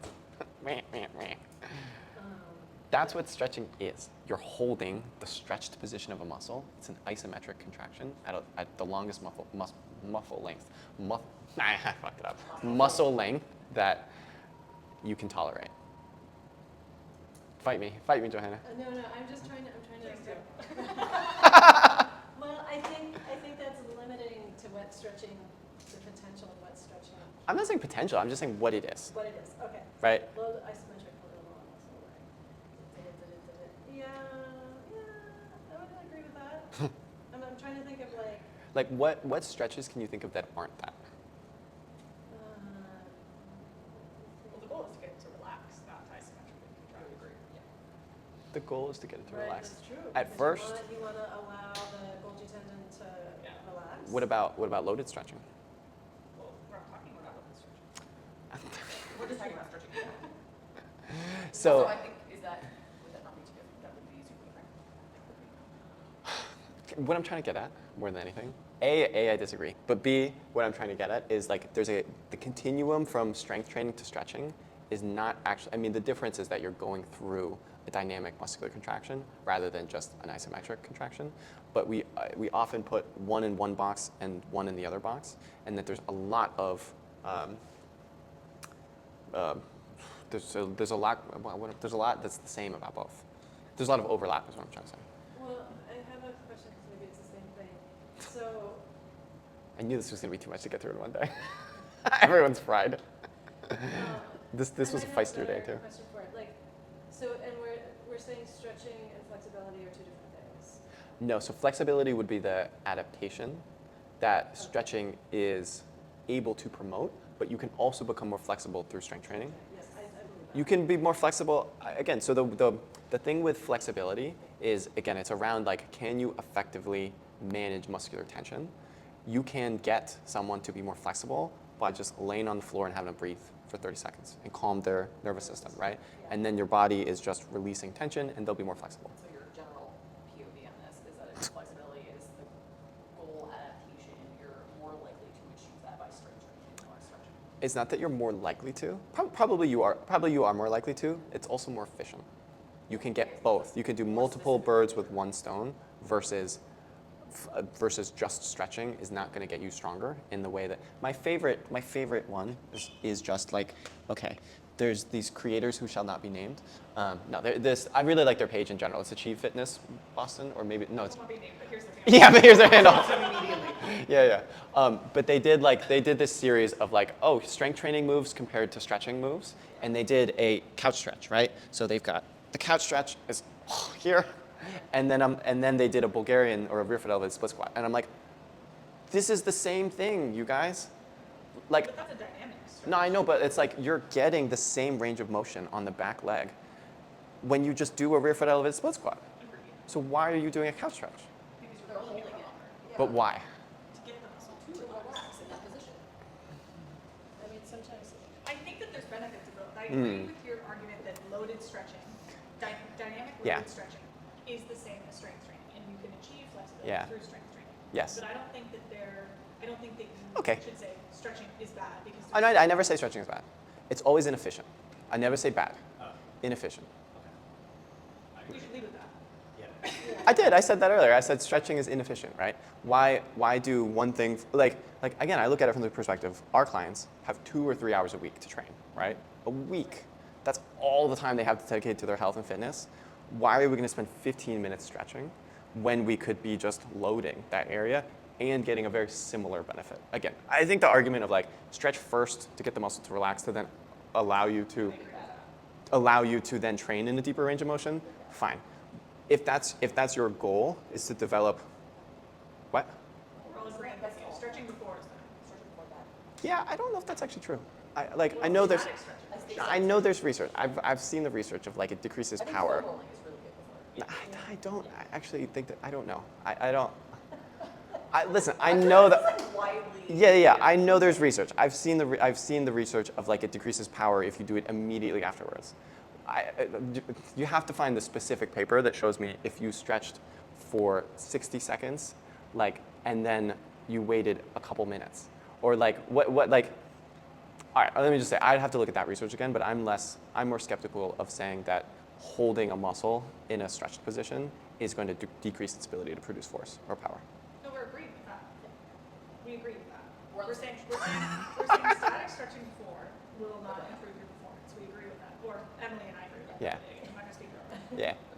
Foam rolling, I think, could be beneficial because what that is just doing is creating blood flow and bringing blood flow to your muscles, which is what a warm up is, which is beneficial.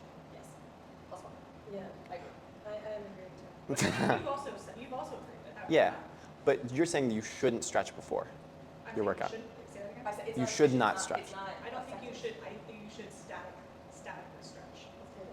And why not? Because I don't think that you should be holding your muscles in this extended position for like an extended period of time without Yeah. them being warmed up. And I don't. So you should understand warm how up that- before you stretch? Yeah. Yeah. Like you should foam roll before you sit. Like you should foam roll your legs before. But I also just don't think that stretching before strength training is beneficial at all. I know, It's not but beneficial to the why? Why? Why is it not beneficial? Yeah. Because you're not getting any kind of movement. You're just holding. But let's take that example. Couldn't you make the argument that you would want to open up space? Like, okay, so the effects of stretching are like 15 to 20 minutes, right?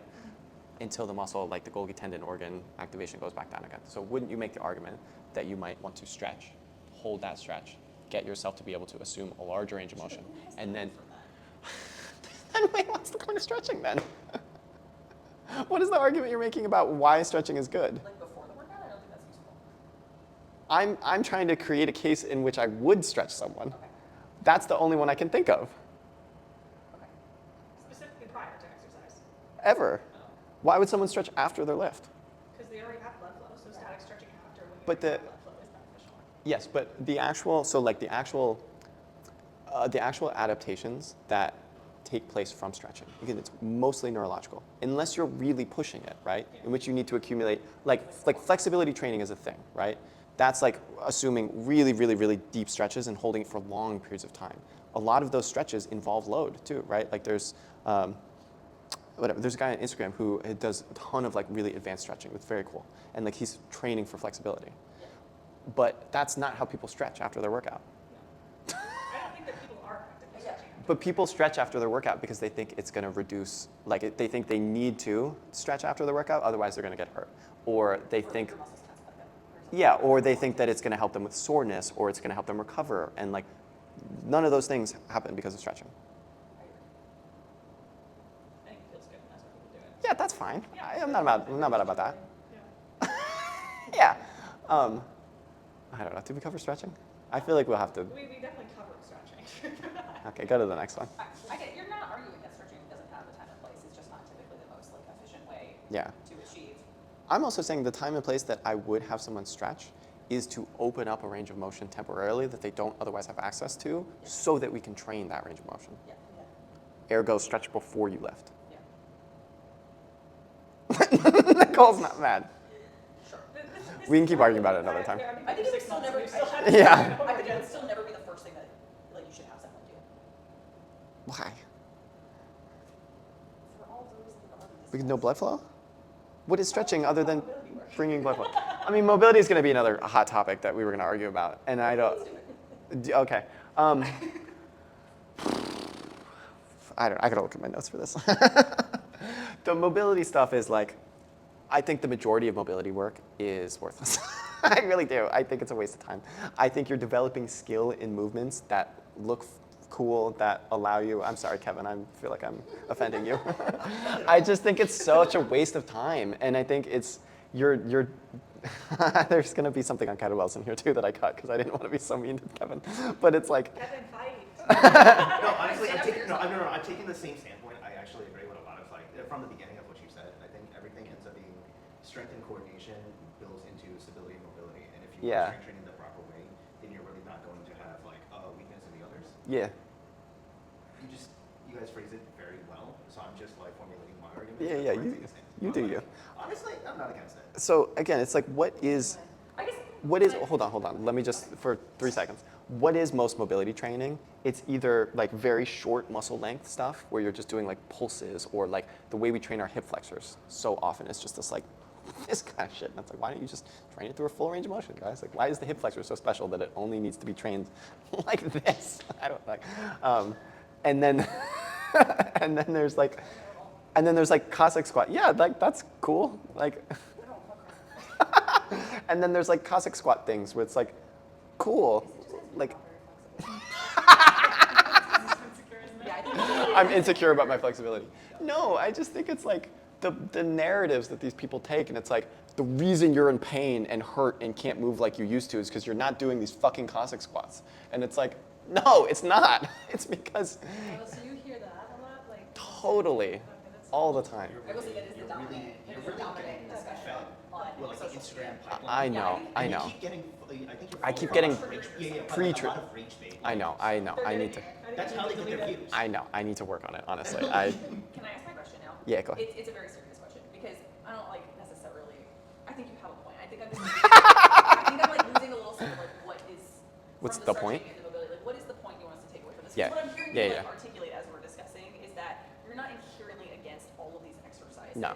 Given the right time, the right space, and the right desired outcome. The point is that what is the takeaway that we should have from this? The point is efficiency. Okay. The point is that you can get. The point is that strength training is always the more efficient way. Yes, of and achieving all these things. that the way you do your strength training is going to be very impactful. Like, it's the most important thing on your mobility, on your flexibility, on your stability, all of these different things. It's like the devil is in the details with how you do your strength training. That, again, so many people, it's like you only train, you do your squats to barely parallel, and then you're like, man, my hips are so tight, I gotta go stretch. It's like, just do your squats all the way down, right? Like, just leave your ego at the door and drop the weight and sit all the way down. And you get all of the same benefits, and then you'll eventually work yourself back up, right? And then, I'm in. Okay. I'm in. Okay. All right. I'm on the same page. Strength training is always best. Okay, there's one. Most efficient, I should say. There's one more meaty topic we have to get through. We're gonna skip this. That's a hilarious image. I know. I'm sorry. We'll go back to. Let's just all just enjoy that. Okay. So. That's with shots and Yeah, stuff. but Yeah, words. 100%. Yeah. Not natural, that's for sure. Put that in, put it, Maddie, or not. Okay. So technique. Technique is so important and so, in my opinion, misunderstood. What is technique? Technique is the way that we distribute stress or training stimulus across our body, right? There's no such thing as good or bad technique. There's no such thing as good or bad technique. There are just different ways, or there's just different techniques that will have different effects on our bodies. Technique has sensory motor components, right? It has, there's the components of technique are what we're feeling, how we're moving, and then there's psychological components to technique too. Like, are we able to, again, get the intended stimulus out of the exercise? Are we able to train hard enough? Are we able to work through some of that discomfort? There's a big psychological component to technique. And then there's, okay, so what is good technique? Technique is just what places the appropriate stress on the body with as little inappropriate stress, or as little of the less desired stress, or it's like as little fatigue or as little unwanted stimulus. And bad technique is again, just the opposite. It would be a technique that puts a lot of stress on joints or structures that we're not necessarily trying to load. Again, let's say a squat. A bad technique in a squat would be one that, again, depending on the goal, but let's say, take the example, 2 examples. Guy on the right, he's squatting more upright, he's gonna load his quads a little bit more, he's not rounding through his lower back, so his lower back is gonna see less stress and fatigue from that, right? The one on the right, I would consider that better technique because what we want from a squat is quad, glute, adductor development. That is, the one on the right is gonna do that more effectively, and it's gonna minimize the stress or the strain we put on the lower back, which the one on the left will put more strain or stress on the lower back, right? But how does the guy on the right get down lower, or is that his range? He's probably just doing it better. I mean, I have no idea. It's just yeah, so we can use constraints to get a more effective technique or better technique, right? We can use cues, like there's so many different things in our coaching arsenal to try to get someone to move better. But the point is just that, again, it's just like there's no such thing as good or bad technique. It's just that moving better is going to place a better stimulus on the body that we want relative to the fatigue cost associated with that. Okay. Next one, Nicole. And then just part 2 of this is, okay, so it's actually, technique is really, really simple in a lot of ways. It always comes down to one of the following things. What joints are moving in an exercise, right? Are they moving to the intended degree? Is it a full range of motion around a joint? Are they moving at the intended speed? And are they moving in the intended way, right? What joints do we not want to move? And then did we set up the exercise correctly? When we're looking at someone's technique, it always comes back to one of these things. So what joints are moving in an exercise? Will you play the first video? So this is someone who I did a session with a long time ago. If we see her squat, will you just pause it at the bottom? Right there. Yeah. Do we see how her torso is more forward? Her knees aren't traveling forward as much. Her hips are traveling horizontally rather than perfectly vertically. There is nothing wrong with her squat, but for the goal of a squat, which again is to load more of the quads rather than the glutes, that would be worse technique for that specific goal, right? Outside of that context, it's perfectly acceptable technique. Now, the one on the right is a toes elevated squat. Again, there's like a very, and just pause at the bottom again, there's a very like, very common cue in a squat is like, don't let your heels elevate, right? But why? For the most part, it's because it would make you less stable and lower your ability to produce output. It would lower the amount of weight you can do, lower the amount of reps that you can do. But I can just put my hands on something, make me more stable. And then, like for me, someone with very long femurs, like that is going to be a more effective quad exercise than just a normal free weight squat would be, because I can get my knee way over my toe. If I was squatting to try to develop my glutes, that would be a horrible technique for that goal, right? If my goal was to develop like resiliency and train my quad, like resiliency of the knee, train my quads in the very lengthened position, if I was working to be able to do sissy squats for the first time, which is like you're keeping your hips extended the whole time and you're bringing your knees like super far forward, then that is good technique. Gotcha. Does that make sense to everyone? I could go through more examples, but I feel like we're all tired. And then the last ones, yeah, okay, so I have this in here very briefly, just to touch on it. Again, we'll spend a lot more time talking about this because there are some specific benchmarks for how we, like there are volume landmarks for building muscle, for getting stronger, all these different things, right? But we can fundamentally understand if we're meeting the threshold necessary for delivering a stimulus if we are getting better, right? Are the metrics that we're tracking moving in the direction we want them to? Are we getting stronger? If we're tracking muscle somehow, like are we, if we're doing a DEXA scan every 3 months or something, are we building muscle, right? Like outside of that context, we don't really know. Yeah, from the muscle example too, like another proxy would be, are you getting stronger in your targeted movements each week, right? We don't 100% know that will lead to muscle growth because there's a lot of other factors that can lead to someone being stronger. But once we have done the same exercise for a while, we can assume that the neurological benefit or like the neurological adaptations have kind of like leveled out. And so if we're 6 months into a chest press and we're still getting stronger, it's most likely because our chest is getting bigger. That's kind of what I'm trying to get at with this, is like we want to be making progress. Last two things for today. Practice. Okay. We got the bodybuilder again on the left. Do we know who that is? I know Kevin does. Emily, do you know who that is? It's Ronnie Coleman. Yeah. So if we're looking at these sports, will you just play the video on the right? This is Ilya Ilyin, who's, again, it's like, I think it's 570 pounds. He's, oh, full screen that. This particular exercise gives me the heebie-jeebies. I can't watch it. No, I don't like watching Whew. it. Yeah. No, I don't like it. I'm like, his body's about to literally break in half. It's just so I cool. really shared that at one Okay, point, you can and next time, then I thank you. tried it, and it's honestly the most addicting sense of accomplishment you can ever achieve. Yeah, Olympic weightlifting is the coolest thing you can do in the gym. Like, it just Nothing feels like it.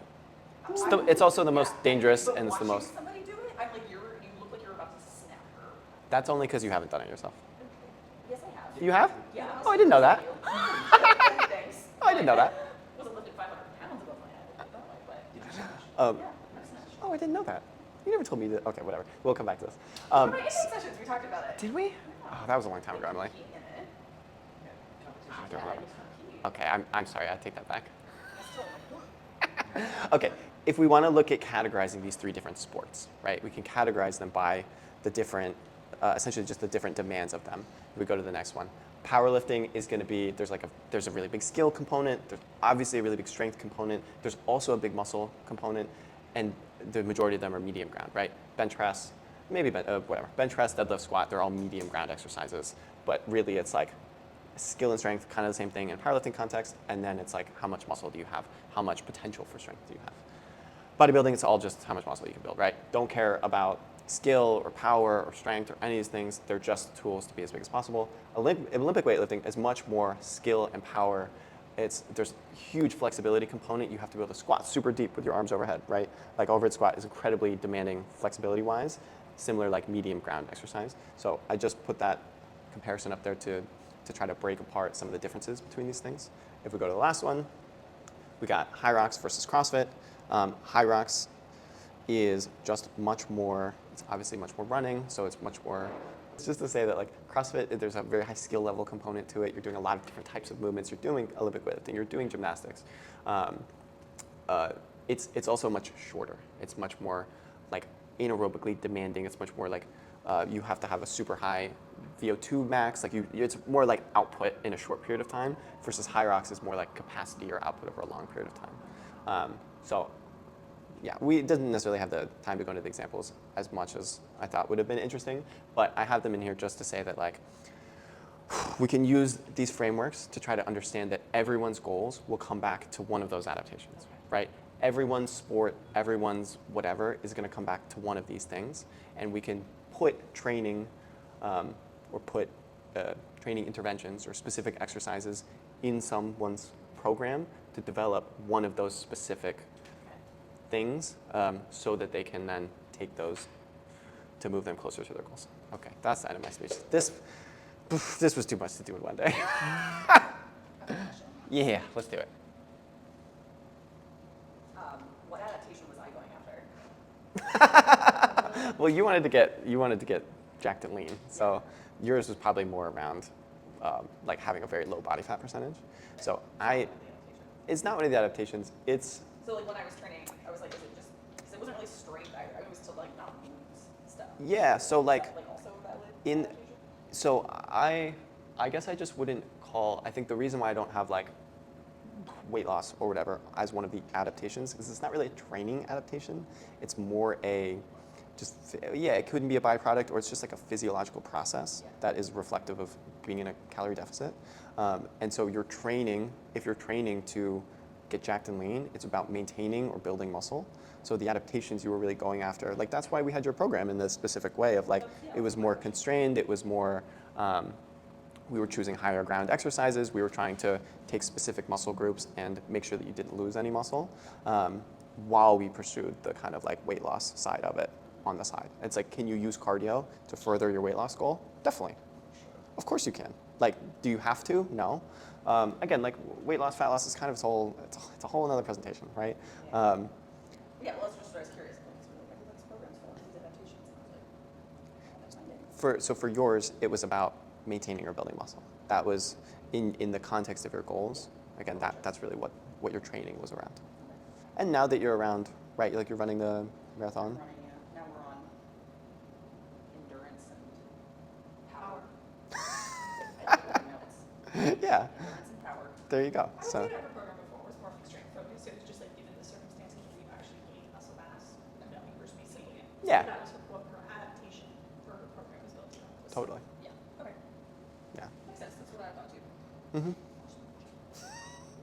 Sounds good. Any other questions, follow-up thoughts? Oh, I'm excited. Okay. All right. Sorry, I did so much arguing. What do we need to keep arguing about? Mobility and stretching? We don't need to keep arguing. What was about the that, one because that- we've been arguing about that for 6 months.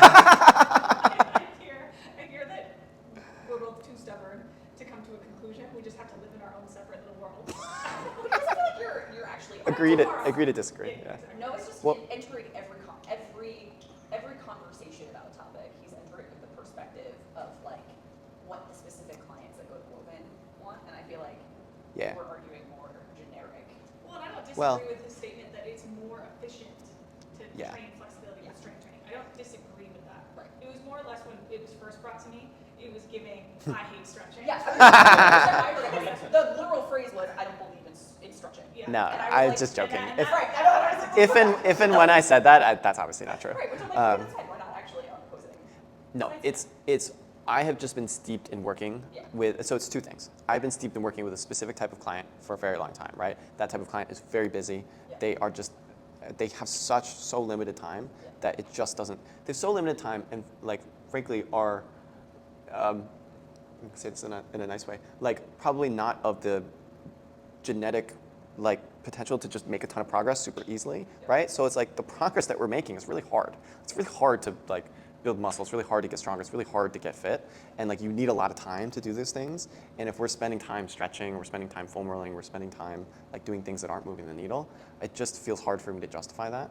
And then the other place that I'm really coming from is the narrative component. It's the misunderstanding about what stretching is or what mobility work is, and this idea of you have to do it or you're gonna get hurt, or your knee is gonna explode, or you're gonna age badly, or you're gonna be ugly. You know, like it's just like it's like if you want to do cool things on Instagram, that's great, but don't tell me that it's the key to longevity. It's not.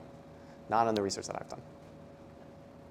I just figured Kevin, out you a have any lot- final thoughts? I just figured out a lot of stuff right now. It was just like, cool, rage bait the fuck out of people just for views. Got it. Like, it was just like, 'cause I it mean, clearly that's worked. social media in a I nutshell, know, right? I just realized how well It's it so works on hard people. not to be affected by it. It really is, though. I'm gonna start doing a lot of TGUs. You just gotta put your own content out With the there. barbell? I know. What do you think we're doing? Okay, we'll see you guys on Tuesday. Thank you.